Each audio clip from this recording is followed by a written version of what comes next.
obboloonni keenya yookaan ijoolleen keenya dhalattoota kilaastera giddaa ayyaanaa ta'anii biyya ambaa keessaa kan jiraatan hospitaalli giddaa ayyaanaa hanqina meeshaalee yaalii garaagaraa waan qabuu fi rakkoo kana hiikna jedhanii qabeenya isaanii beekumsa isaaniitii fi yaada qaban walitti qindeessanii deeggarsa guddaa hospitaala kanaaf taasisanii kanaaf uummanni kilaastera aanaa giddaa ayyaanaa galata guddaa isaaniif qaba jechuudha. Bakka isaan jiranitti galata guddaa isaaniif qabna.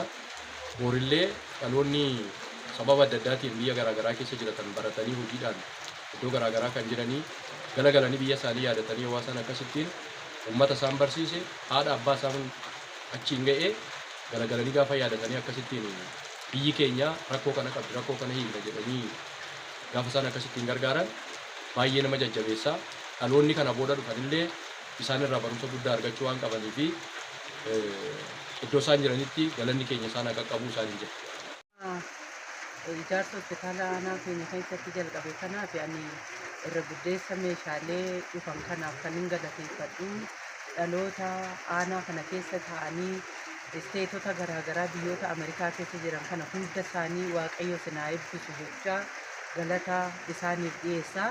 Kunis immoo kan qaban irraa qabeenyaa isaanirraa qoodanii biyya ambaa kana keessatti otuu halkan guyyaan jedhin otuu maatii isaaniif hojjetanii dhaloota keessaa ba'an kanaaf maatii otuu hin baratin isaan barsiise kanaaf deeggarsa meeshaalee deeggarsa qorichaa isaan godhan kanaaf ammayyuu daddabalee galanni isaaniif haa ta'u Waaqayyo isaan haa eebbisu jecha isaan galateeffachuun barbaada.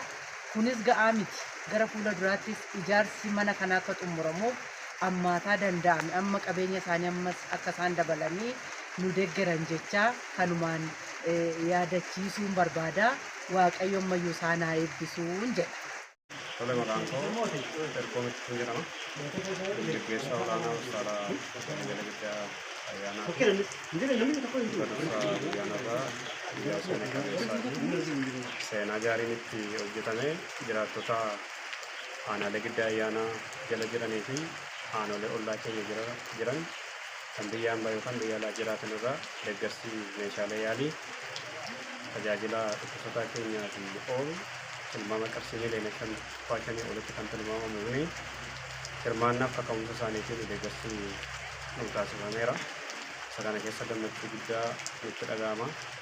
Dabaluudhaan waan qaban irraa walitti gumaachanii lafaan nurri isaanii itti bu'ee lafa kaleessatti baratan lafa kaleessatti jireenya qananii keessatti jiraataa turan beekamtii isaanii hawaasa kaleessa isaan barsiisu hawaasa kaleessa isaan guddisee yaadachuudhaan hawaasa keenya bira dhaabannatanii waan qaban irraa gumaachanii meeshaalee yaalii nu erganiiru.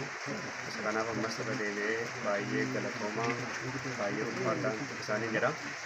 Egaa akkuma beekamu hospitaala Jala Giddaa Ayyaanaa aanaa shaniidhaan kan inni tajaajila kennu bara 2002 eegalee sadarkaa hospitaala jalqabaatiin 2009 immoo gara sadarkaa hospitaala waliigalaatti kan guddate ijaarsa piroojeektii daree dabalataa tokkoyyuu kan hin qabne akkasumaan kan guddatedha. Inni kun immoo hirmaannaa hawaasaatiin yeroo ammaa kana manni na dudduuba argamu kun hojjetaa mootummaa miindaa isaarratti parsantii 15 ta'e jiraata magaalaa keenya daldalaa magaalaa keenya gumaacha walirraa hin cinne gochuudhaan dareen tajaajila yaalii ariifachiisaadhaan oolu sana keenya keessatti ijaaramaa jira. Isa kanaaf hawaasni kaleessa waan qaburraa nu gumaachee meeshaalee yaalii nu gumaache kun ammas immoo hawaasni kun meeshaalee yaalii argateera tajaajila qorichaa argateera lafa ciisu mana keessa ciisu isa barbaachisa sababa ta'eef ammas irra deebi'uudhaan hawaasni kaleessa nu gargaaraa ture xiyyeeffannoodhaan xiiqii keessa galee manni kun akka xumuramu gumaacha olaanaa akka nu godhamayyuu hospitaala Jala Ayyaanaatiin waamichaan dabarsaa. Namni hundumtuu lafa taa'u taa'ee namoonni naannoo kanatti dhalatan aanaa Giddaa Ayyaanaa Haroon immoo Ibantuu Limmuu Keeramutti namni dhalate hundumtuu waan qabuun gumaachee qe'ee kaleessaa keessatti barate yaadachuudhaan hawaasni dhufee lafatti tajaajilamee tajaajila gahaa argatu waan dhabee jiruu fi gumaacha nuu godhee isa amma hawaasni keenya waan qabuun jalqabe kana akka xumuruun ergaa cimaa maqaa hospitaala Jala Giddaa Ayyaanaatiin nan dabarsa.